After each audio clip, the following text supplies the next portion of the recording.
scrambling. So the arrow is trending up, so it's a good thing. So now, when this thing came up, I did not.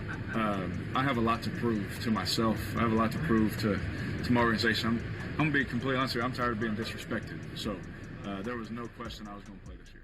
Is Derek Carr the most disrespected quarterback in the current NFL as of today? And what is the real reason why Derek Carr receives a lot of hate? I have a couple of theories that may answer this question. So without further ado, I'm going to get straight into the video. Now, before we get to that, let's go to the beginning of Derek Carr's career and try to find out when this hatred or this disrespect for Derek Carr really started to begin. Now, Derek Carr was selected in the second round of the 2014 NFL Draft, coming out of Fresno State. Now, 3 quarterbacks would be taken before Derek Carr, and here it is 8 years later. Derek Carr is the best quarterback from that draft class. But it all begins in Derek Carr's rookie year. If you guys remember, he wasn't even supposed to start in his rookie year. The original plan was for him to redshirt, sit 1 year on the bench, maybe 2 years on the bench, and then they would put him into the lineup.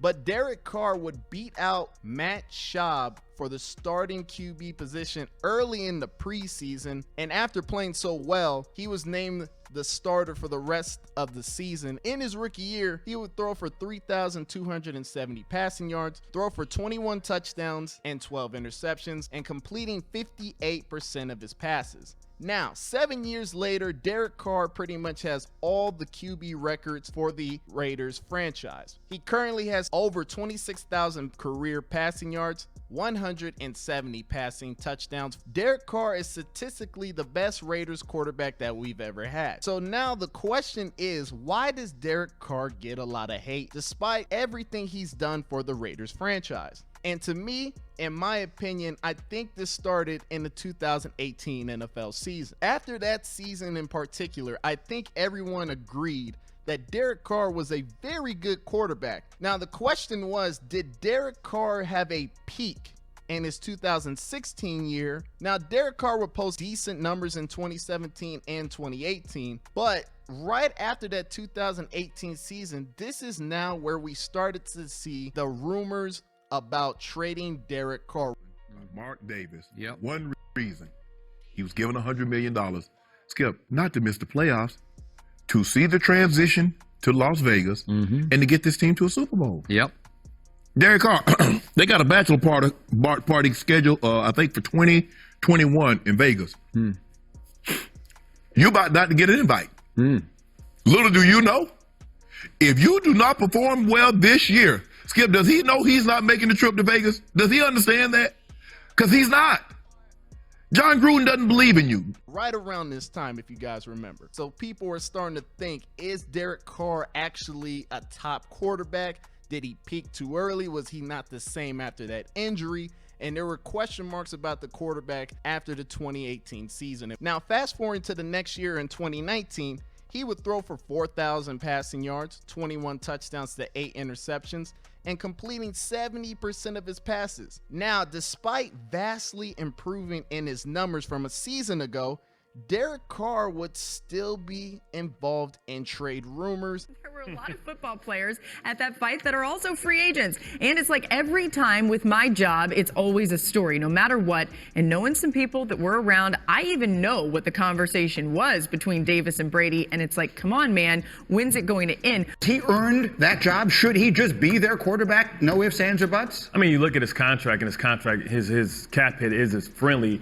compared to a lot of the top 10 quarterbacks. But he's a guy that, you know, he really played well in the beginning of his career. We've been really questioning if he's the leader or the right guy to lead this franchise into the future with some of the young talent. I don't think so. I mean, if I'm John Gruden, if I can get Tom Brady, I'll get Tom Brady. I'm going to sell a lot of tickets. I know I'm going to be good for that year. But also, they still have picks from the Khalil Mack trade that they can use to try and get a young quarterback that they can develop in the future. You know, so I think if I'm them, why not? I mean, I absolutely would take Tom Brady over Derek Carr. And sports analysts would rank Carr as a middle-of-the-pack quarterback or somebody in the top 15, but not quite in that top 10. So even after improving in 2019, the rumors were still going around for Derek Carr. And then we fast forward to 2020. Derek Carr would throw for over 4,000 passing yards, have 27 touchdowns to 9 interceptions and completed 67% of his passes. After his 2020 NFL season, now Derek Carr would be ranked as a top 10 quarterback. He was also statistically better than his 2016 season, as we all know, which was his MVP caliber type year. But even after that season, even after having an amazing year, Derek Carr would yet again be involved in trade rumors. Did the Raiders move on from Carr? Only one reason, Molly, because Russell Wilson put the Raiders on his list. I think Derek Carr, at times in his career, has been, early on it looked like he was going to be an elite guy. He was a young ascending guy. Who would you have taken of the young guys other than maybe Andrew Luck, like over Derek Carr for a minute? And then it looked to me like, oh my God, I don't even know if this guy is a starter.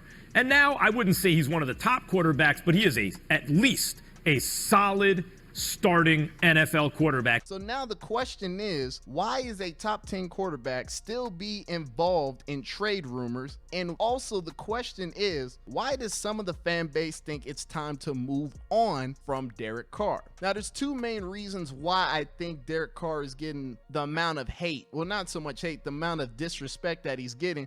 I have two possible theories. Now, one of those theories is a thing called narratives. As we all know, in sports, you have to have narratives. Good narratives, bad narratives. It's good storytelling for the NFL. You can look at any player, there's some type of narrative around them. Some good, some bad. And unfortunately, the narrative for Derek Carr, in my opinion, and why I think it's this all this disrespect is coming towards him, is that yes, he puts up the passing yards. Yes, he puts up the numbers. Yes, he looks phenomenal. But as somebody who's going into their 30s and going into their 8th season, Derek Carr has never played in a playoff game. Now, yes, you can go back to the 2016 season where if he didn't break his leg, he would be in the playoffs. But unfortunately, I think that's why Derek Carr gets a lot of the hate, is because we don't win a lot of games. Now, I'm going to say this right here and right now. This is not all Derek Carr's fault. I know you guys are about to comment down and say it's the defense, it's all the offensive coordinators he's had, different schemes, not having a true number one wide receiver, offensive line, all that. I get that, and I agree with most of all those things. But the thing about narratives is most people don't really care about what you didn't have. They just look at what you've done currently. And unfortunately, Derek Carr is a guy who's going to put up the numbers. He's not a bust. He's not a middle of the pack quarterback. He's top 10. But I think what's stopping him from going to that next level and going up is the fact that we've never seen him in a playoff game, and he's going into his 8th year. And I also believe, let's say in the 2021 season, Derek Carr balls out, has amazing stats and everything, but if we don't go to the playoffs, I think a majority of the NFL just kind of doesn't care. And I'm not trying to say doesn't care. I think they want to see if he can do that in the next level. And unfortunately, it's an unfair narrative, but I believe that's why he receives all the hate and criticism that he does. And unfortunately, I think Derek Carr is in the same situation that currently Matthew Stafford is in. Now, you look at Matthew Stafford, he has all the passing numbers for the Lions organization. He's had some really good seasons, but we don't talk about Matthew Stafford. When we talk about great quarterbacks or very good quarterbacks throughout the years, we rarely hear the name Matthew Stafford, and you wonder why, because despite everything Matthew Stafford does and the amazing passing numbers that he puts up, people look at those playoff numbers and see that he's never won a playoff game. And it's unfair. Like, did Matthew Stafford have the greatest team around him? No. But unfortunately, that's the narrative that's going to be with him until he wins a lot of playoff games or eventually wins a Super Bowl or a title. Unfortunately, that narrative is just going to stick to you.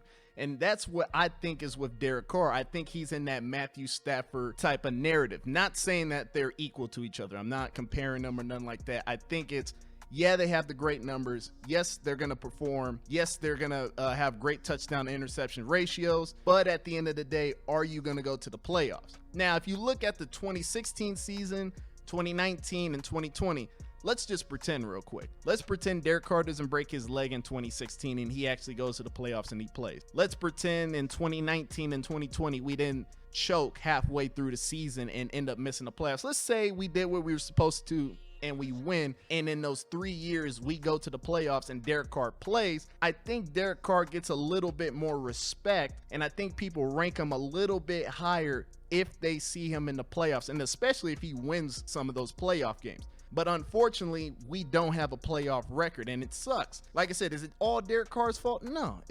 It's all on Derek? No, that's not what I'm saying at all. But unfortunately, he just falls in that category. Good quarterback, but when it comes to playoffs, we don't have any records, so we don't have any stats. And unfortunately, I think that's always going to follow Derek Carr until we go deep in the playoffs. But we go to the playoffs those 3 years. I think people look at Derek Carr differently. I don't think there's trade rumors that start about Derek Carr or any of those things, and it sucks because he's stuck with this narrative. And I'm rooting for Derek. I think Derek Carr can take this team far. Is very underrated in my eyes. If he had a better team around him, if Derek Carr goes to the playoffs, if Derek Carr wins a playoff game, I think most fans and most media change this narrative, and I think they rank Derek Carr a little higher than he currently is. But unfortunately, we have to go to the playoffs to do that. Hopefully we get the defense together. Hopefully we get the offensive line together and everything works out. And I believe this year we actually go to the playoffs. But anyways, y'all, let me know down in the comments what you think about the hate Derek Carr gets, the disrespect he gets. Let me know your current thoughts on Derek Carr and if he's going to do great this year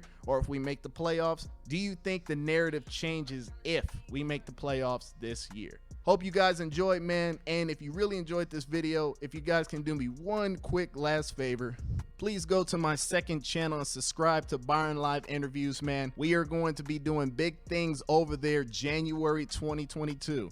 It is going to take a while, but we're going to get some names over there. We're going to have more interviews, and I think it's going to be great for you guys. Anyways, Raider Nation, this is your boy Byron Live 95, and I'm out.